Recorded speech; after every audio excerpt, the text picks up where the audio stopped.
He's a member of the European Parliament for the French Greens group, and he's a member of both the Employment and Social Affairs and Security and Defense Committee, and is a substitute member for the Human Rights Committee and the Foreign Affairs Committee in the European Parliament.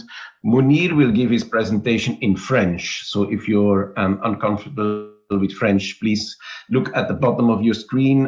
To the right, you see a button which is called Interpretation. If you click on that, you can choose for English, and you will hear the English translation of Mounir's intervention.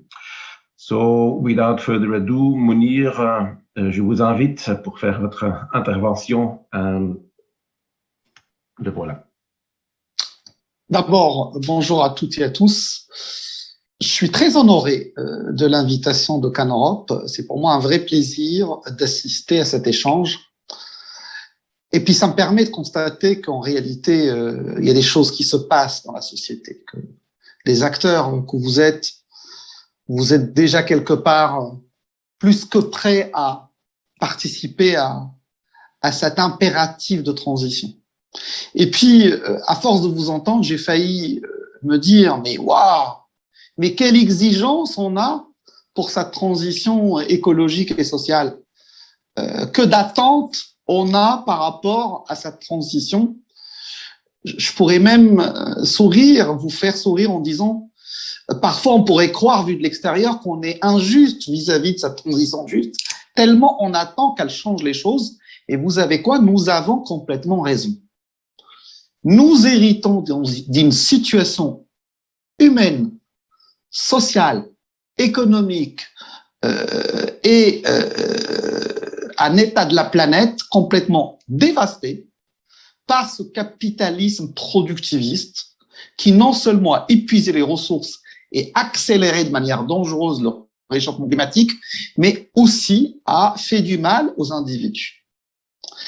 Si après avoir épuisé les ressources et mis en danger la viabilité de la vie sur Terre avec le réchauffement climatique, ce système nous avait offert une société plus juste, plus égalitaire, avec une égalité femmes-hommes parfaite, avec des êtres humains qui partout sur la planète vivent bien, se nourrissent correctement, vivent dans des logements décents et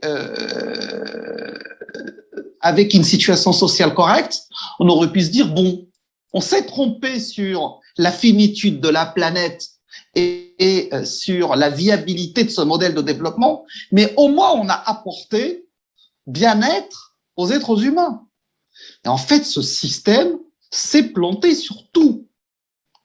Il a maltraité les êtres humains, il a augmenté les inégalités et il a mis en péril la capacité de la vie sur Terre et il a épuisé les ressources naturelles et la biodiversité. Et donc, oui, et je suis prêt à prendre votre terme, il nous faut une transformation radicale de ce système de production, de consommation.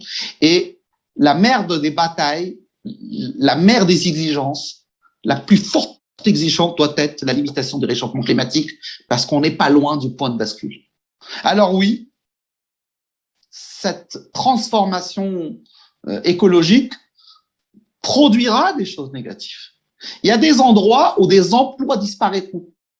Nous ne les recréerons pas forcément au même endroit pour les mêmes personnes. Oui, cette transformation écologique viendra réinterroger un certain nombre de choses. Mais ça peut être un formidable moment de remobilisation collective et de changement radical qui nous permettent de vivre mieux les uns avec les autres, d'avoir une prospérité réelle pour tout le monde et de retrouver une paix avec la planète, avec notre environnement et avec la nature. Et c'est ça le sens de cette transition, de cette transformation. Encore une fois, votre terme va bien, parce que sinon, ça ne vaut pas le coup de faire tant d'efforts si c'est pour pas retrouver une société plus égalitaire et réconcilier les uns avec les autres.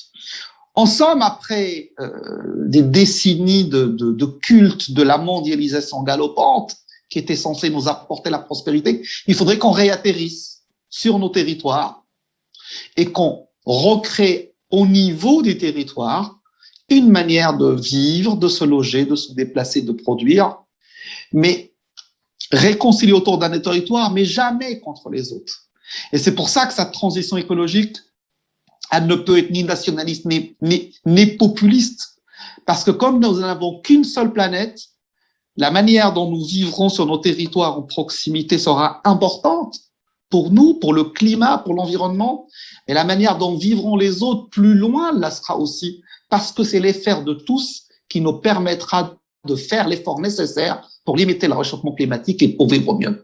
Et ensemble, on réatterrit sur Terre tout en étant complètement connectés aux autres, quel que soit leur pays, leur nationalité, leurs conditions, leur genre, et on se réconcilie tous ensemble autour de cette transformation écologique de l'économie. Plus de solidarité, plus d'équité, plus d'apaisement les uns avec les autres, et tout cela, vous en avez parlé. Le défi est colossal et on doit commencer le plus vite possible. Alors, il y a l'objectif, l'horizon que vous avez évoqué, que j'essaye à ma manière, avec mes mots, de décrire, mais il y a ce qu'on fait concrètement parce qu'on ne peut pas attendre. Et donc, pour ce qui me concerne au Parlement européen, quand j'ai été rapporteur pour la commission emploi du fonds de transition juste, je n'ai pas voulu que ce fonds de transition soit une manière juste de financer la perte d'emploi dans les régions où il y a du carbone ou du charbon, mais plutôt que ça soit un levier qui permette cette transformation globale. Et c'est pour ça que j'ai insisté pour que le financement des infrastructures sociales, le financement de l'innovation, de la mobilité, de la formation. Parce que si on ne se concentre dans ce fonds de transition juste que pour sauver les emplois actuels ou leur trouver une alternative sur place, on aura ignoré tous les dégâts que cet enfermement dans les énergies fossiles a créé depuis des décennies en chômage, en déclassement social, etc. Et donc, c'est toujours cette idée de la nécessité d'agir sur plusieurs leviers et de faire mouvement tous ensemble à l'échelle d'un territoire. Et puis, tous les emplois à un endroit détruit à cause du modèle économique productiviste ne pourra pas être remplacé par un emploi équivalent grâce à la transition juste. Et du coup, se pose la question de la mobilité d'un territoire à l'autre et comment est-ce qu'on fait une chaîne positive qui nous permet de se retrouver.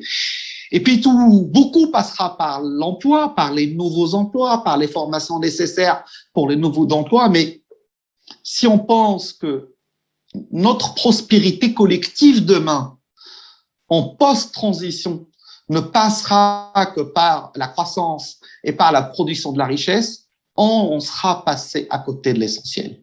La planète a des limites et on ne peut pas être dans cette recherche continue à la croissance.